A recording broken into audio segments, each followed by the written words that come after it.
성탄절이 되면은 매스컴이나 또 신문 방송을 통해서 그런 말들을 종종 듣게 됩니다. 이번 성탄절은 화이트 크리스마스가 될까요? 아니면 화이트 크리스마스가 되지 않을까요? 올해는 화이트 크리스마스가 되기가 어려운 것 같습니다. 그런 이야기들을 듣게 됩니다. 오늘 지금 눈이 내리고 있나요? 눈이 내리는 것 같은 오늘은 화이트 크리스마스입니다. 왜 사람들이 화이트 크리스마스를 기다릴까요? 눈이 내리면 온 천지가 하얗게 덮이면서 깨끗한 그런 모습을 볼 수가 있고 또 포근한 그런 전경이 우리 앞에 펼쳐지기 때문일 것입니다.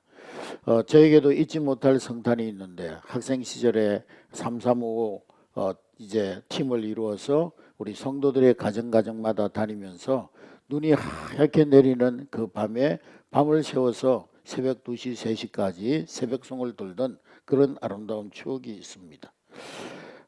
성탄의 진짜 기쁨은 눈이 와서 생기는 감동이 아니라 예수님이 왜 이 땅에 오셨는지를 깨달을 때 우리 마음 깊은 곳에서 솟아나는 기쁨과 평안이 성탄의 진정한 기쁨인 줄로 믿습니다.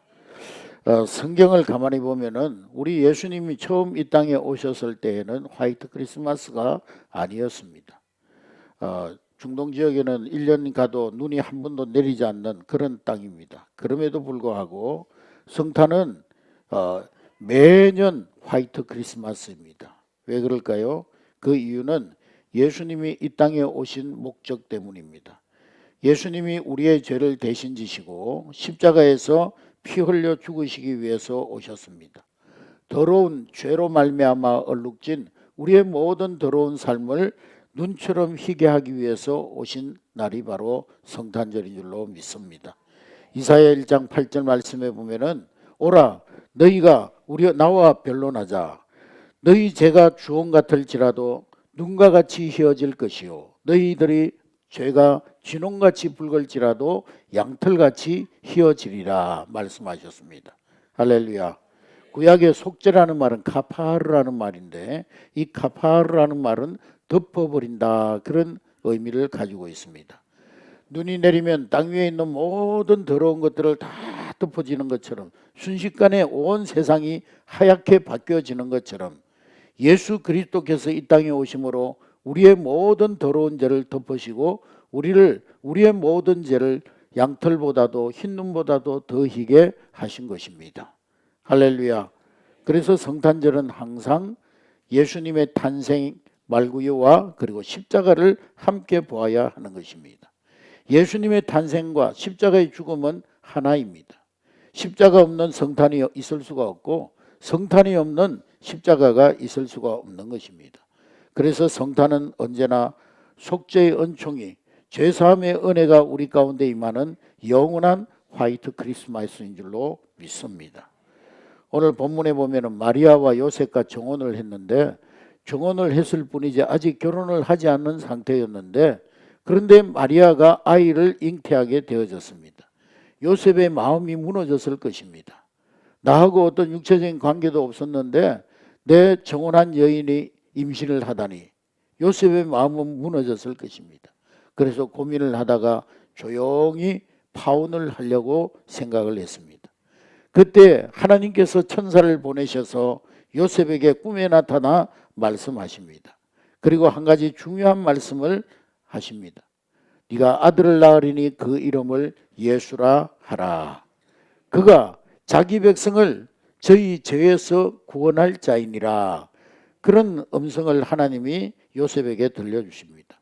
예수라는 이름의 뜻은 하나님 여호와는 구원이시다 하는 그런 의미가 있습니다. 한번 따라하겠습니다. 여호와는 구원이시다. 하나님이 직접 지어주신 이름입니다. 그 이름 속에 예수님의 이 땅에 오신 목적과 사명이 다 들어있는 것입니다. 죄에서 구원하시는 분, 그분이 바로 예수 그리스도신 것입니다. 할렐루야. 예수님의 십자가는 우리에게 세 가지 큰 자유를 줍니다. 먼저 죄책감으로부터의 자유입니다. 한번 따라하겠습니다. 죄책감에서의 자유. 죄를 지으면 제일 먼저 괴로운 것이 뭡니까? 우리 마음속에 양심이 있기 때문에 양심의 가책을 느끼고 그 죄 때문에 힘들어하고 괴로워합니다. 아무리 돈이 있고 권력이 있고 또 힘이 있다 할지라도 이 죄책감은 지워지지 않습니다. 다윗 왕이 그랬어요. 밧세바와의 사건 이후에 이 다윗은 그 죄로 말미암아 아무 일 없이 없는 왕이었지만 그 속은 무너지고 있었습니다. 그래서 이 다윗이 쓴 시편을 보면 내가 종일 신음함으로 내 뼈가 쇠하였도다 그랬습니다. 죄로 말미암아 이 다윗은 자기의 뼈가 쇠하여질 정도로 고민했다는 것입니다. 그런데 이 다윗이 하나님의 은혜로 죄 사함을 회개하고 철저히 회개하고 죄 사함을 받은 후에 그는 완전히 달라졌습니다.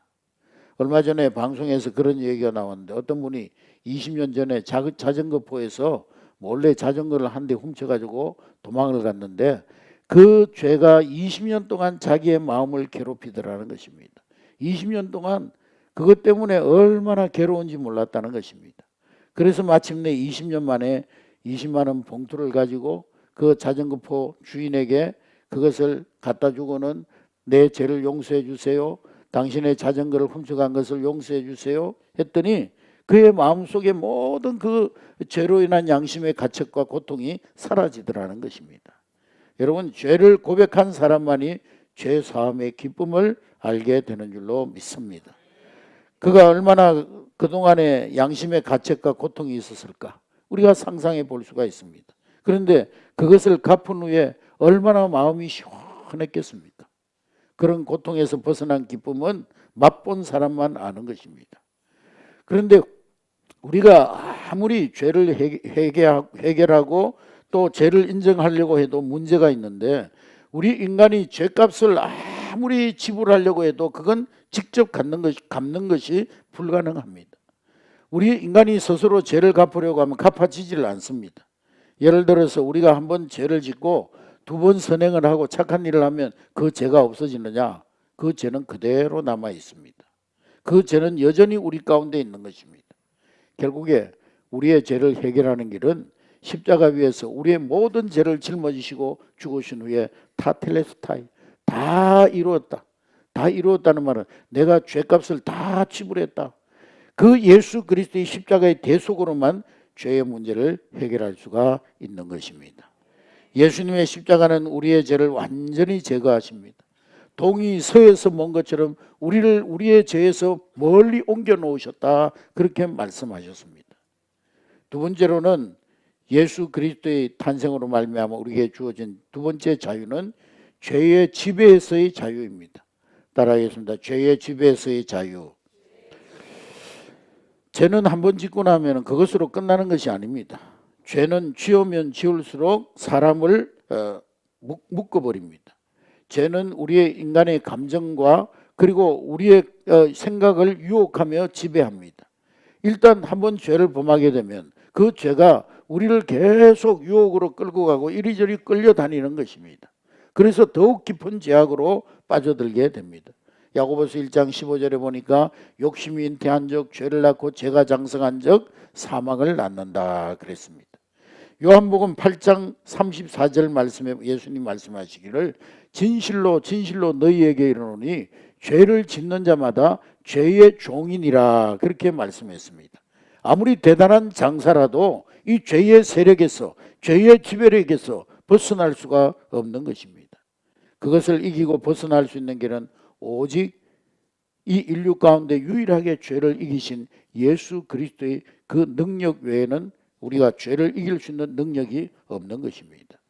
십자가에서 우리를 죄를 담당하시고 피 흘려 죽으신 예수님, 그분이 죄의 세력을 무력화시키시는 것입니다. 그리고 성령을 우리의 심령 속에 보내주셔서 우리가 성령의 능력을 의지할 때 그 능력으로 죄를 이기게 해주시는 줄로 믿습니다. 다른 방법은 없는 것입니다. 어떤 크리스찬 변호사가 이제 정가 오범 청년의 변론을 맡았는데 어려서부터 도둑질을 하다가 계속 잡혀가지고 정가 오범이 된 겁니다. 나중에는 식칼 들고 남의 집에 들어가가지고 강도질을 하다가 잡혀온 것입니다. 변호사가 물었습니다.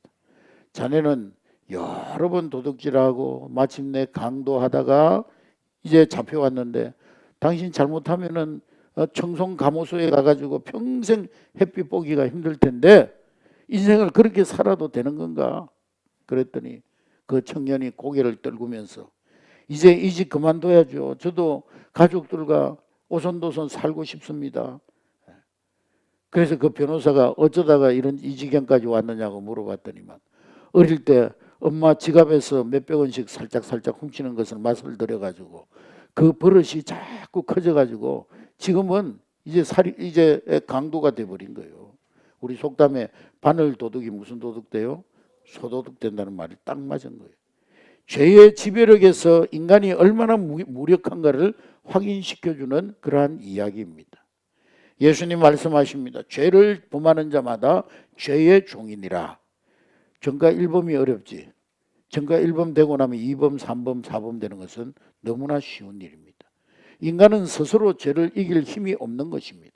그러나 십자가는 다른 것입니다.